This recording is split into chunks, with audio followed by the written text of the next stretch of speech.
beads, bracelets stacked on his wrist, gemstones catching the light. I noticed them immediately, not because I needed to say anything, but because at one point in my life I wore those same kinds of things. I knew what they meant to me back then. So I asked him a simple question. What do they do for you? He smiled and said he just liked the style. That he didn't believe in astrology, signs, or any of that. No judgment in his voice, just certainty. I nodded. I told him he was probably right.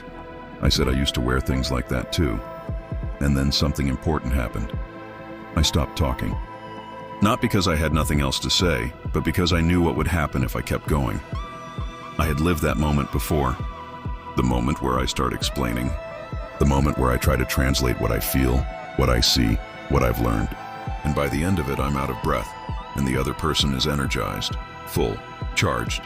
That day, I chose not to empty myself. Some people don't realize there's energy in everything. Not because it isn't there, but because they've never had to notice it. Energy doesn't need belief to exist. It just needs attention. Symbols don't create power. They hold focus, and focus gives rhythm. We all have a heartbeat. Every living person, but no two hearts beat the same way. Different tempos, different pressures, different histories shaping the sound. That's how I see people now, as rhythms. If you look long enough without trying, you start to notice what moves around them. Just like the faint outline around a television screen if you stare long enough.